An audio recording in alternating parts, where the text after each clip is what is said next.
Hi guys, welcome back to my channel. I have not cut all my hair off. It's right here. Don't panic.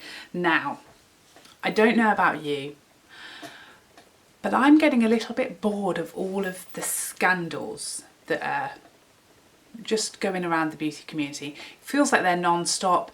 Old tweets surfacing, old friendships that have been burnt into the dust, and just a lot of shadiness, scandalous behaviour. Yeah, it just seems to be going on, and I know people want me to stop talking about it, so here are my final thoughts. I am obviously new and small on YouTube, so my scandals have yet to be discovered. They are still buried deep in my soul, where I lock all of my problems forever.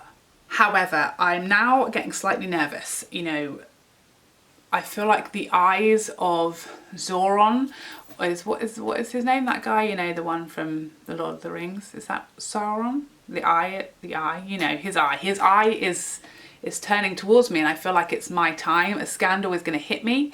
It's going to take away my 300 subscribers, and it will be the ruin of me. So what I've decided to do is come out. I'm going to come out. I'm going to tell you all of my deepest, darkest scandals and secrets, so that you can decide before Here for the Tea finds them out and someone direct messages her all of my deepest, darkest secrets. Probably my husband, because, you know, he's mischievous. Or maybe because he realises that's apparently the way to get lots and lots of subscribers on YouTube. So maybe he'll do it trying to help me out, and it'll backfire, and that in itself will be a scandal when I divorce him for ruining my YouTube channel.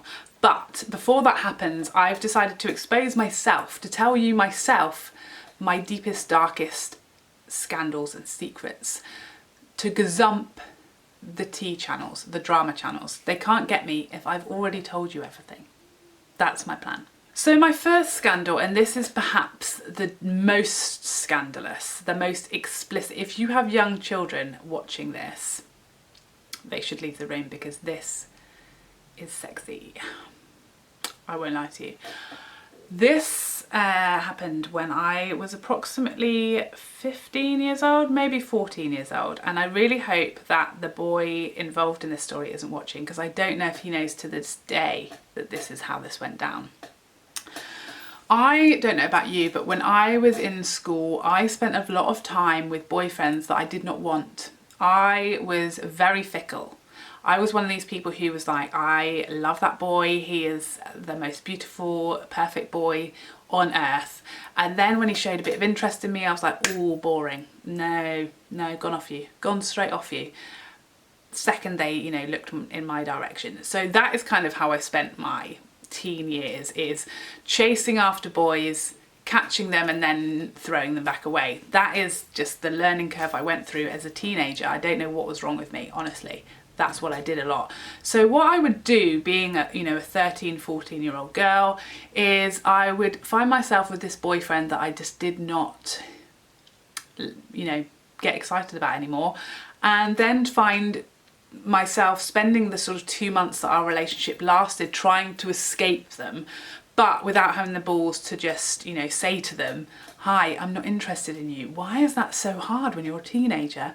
I remember getting my friend to like dump a boy for me, you know, in the corridor, because I didn't have the guts to. Did anyone else do that? It's like, can you tell him that I don't want to speak to him anymore? What is wrong with us? What are we doing? Teenagers, this is what we did a lot. And I don't know if this is normal. Maybe this is a real scandal, and I'm going to be cancelled for breaking boys' hearts. I don't think any of them cared, honestly. Most of them, we'd probably only spoken 3 times. But this particular time, I'd been going out with this boy for about 3 months, and I had, you know, instantly got bored of him. So I'd been putting up with, you know, him for about 2.5 months extra that I wanted to. I tried everything to get rid of him. I didn't want to be horrible. I didn't want to dump him. I didn't want to do anything to break his heart. So what I decided to do instead, my tactic, was I went to this party that he couldn't make, but all of his friends could. And I snogged 3 of his friends. 3 of them. and then just waited for him to find out. I just want you to know that I was about like 14 or 15 when this happened. It is terrible. I don't condone this behaviour. This is not the correct way to split up with someone, just so you know. In my head at 14, this is what I went for. This is the tactic that I went for. And guess what? Didn't break up with me. Found out about it, forgave me. Stuck with him for another 2 months. So let that be a lesson to you. It won't work anyway. Oh, I'm glad I got that off my chest though. So the next one, and this is bad. I mean, if you think some of the scandals you've seen this year are bad, you wait till you hear this one. I only recently confessed this to my parents, by the way, and they were shook. They were shook. So this goes back to primary school. I was approximately 8 or 9 years old, and a few of my friends had joined the school choir, where you could either sing or play an instrument. My best friends, were going for a recorder. The recorder was a very popular choice in the 90s, and so they were going regularly together to choir practice to play the recorder, and I felt jealous and left out. I wanted to be in the recorder gang. I didn't know how to play the recorder, and I gave it a go. I made my mum buy me a recorder, and I tried tooting away on it, but I just didn't understand it, and I didn't have the patience to learn it. So what I did for about 2 years, actually, is I stood at the front of the assembly every week with the whole choir, and I pretended to play the recorder. I mimed it. So here we are, the whole choir, my friends who worked very, very hard to learn the beautiful instrument, the skill that is the recorder. And I just would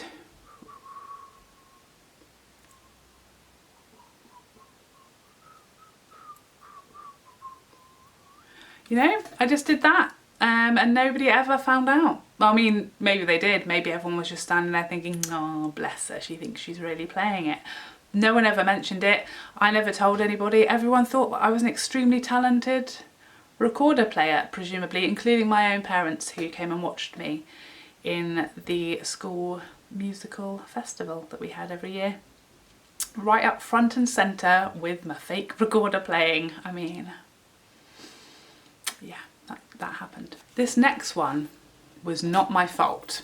However, I was involved in a vicious fight in which my nose was broken. That's right, my nose was broken by my sister. I was innocently sat watching the television. My sister wanted to watch something else, and she was sat in front of me so I couldn't see what I was watching, and she had in her hand the remote control. And I mean, if you have a sister or a sibling, you will know what these fights can get like. And she was going, now I want to watch this, and I was saying, now I want to watch that. We were probably fighting over Wizard of Oz and Black Beauty, because those two were really highly regarded in our house at this time. And it went back and forth, back and forth.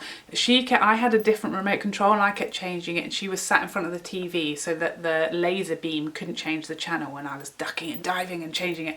She got so angry that she swung around and accidentally let go, or so she claims, let go of the remote control, which smashed me in the face and broke my nose, which is why it's so uneven.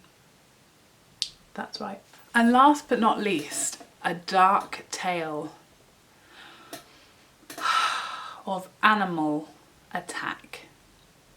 So when I was younger, I lived in a very, very small little village. I mean, I still live in a small village now, but it's a different one. But I don't know why I said that, it's not relevant.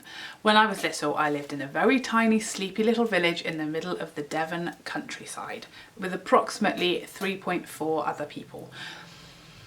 It was very safe, or so we thought. I mean, nowadays you think nowhere is safe. Everybody knows how dangerous anywhere can be. But in those days, there was no social media. We didn't know that, danger was everywhere. And I was allowed to go. I lived there between the ages of like 4 and 10, I think. So yeah, I was young, single digits probably. We had a very large dog. He was an old English sheepdog, very, very large and very, very protective.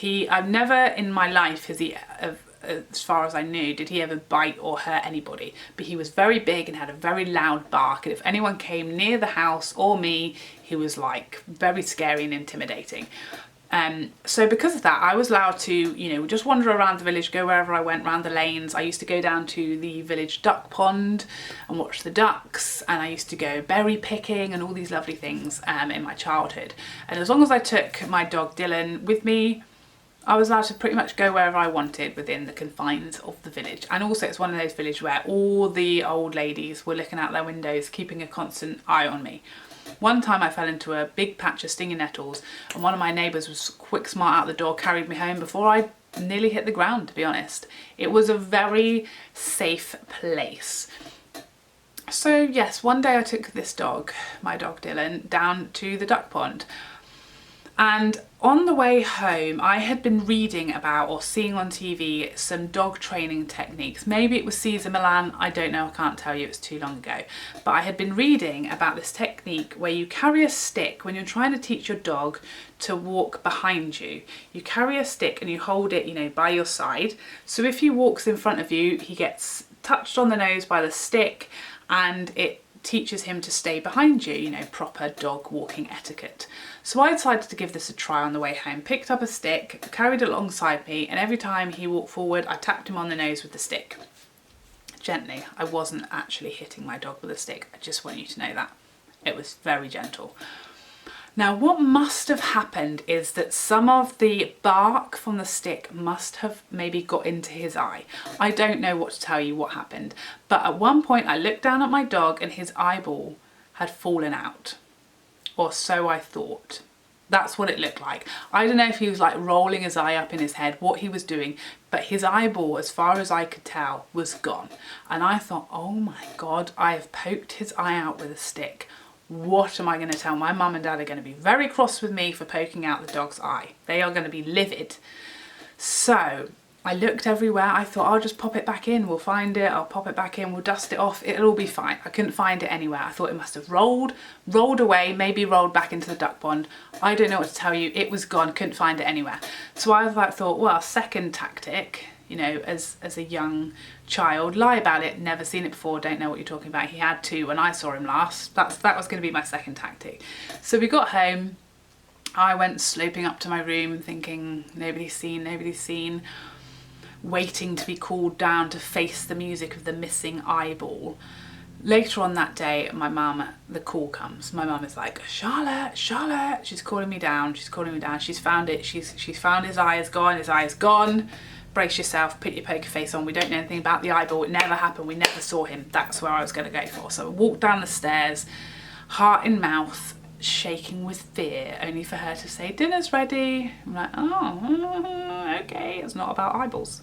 So I sit down eating my dinner, and in Dylan walks. He walks into the kitchen, and I look at him, and his eyeball is back. It's not gone. He's got two eyeballs. He had two eyeballs this whole time. I don't know if maybe dogs reproduce eyeballs. I don't know if maybe it was gone and it grew back. I don't know what to tell you, but it was back. And later in life I figured, you know what, it must not have ever been gone. It must not have been. It must have been like he rolled it back because he got something in his eye, probably from the stick that I was walloping him on the nose with. And now he's fine, it's all fine. But I have to tell you, I have never sweated so much in my whole life. So there you have it. Those are the most scandalous scandals that I have to tell you about in my whole life. I can only apologise. Obviously shortly I will be making an apology video in which I will cry and will tell you how much better I'm going to do and going to try and all of that stuff. But I have to get the script ready for that first, so that will be coming soon. Sometime soon we'll do my apology video. But there you go, ha ha ha, drama channels. I've already done it. We've already covered all of my scandals, so to you. So there you have it. I hope you can forgive me. I would love to know what your biggest scandals are down below in the comments. Can you beat me? I wouldn't have thought so. Wouldn't have thought you can do anything more scandalous than those. But, you know, give it a try. Give me a try in the comments down below. I would love to hear them. Otherwise, take care for now and I'll see you in the next video. Bye bye bye bye bye.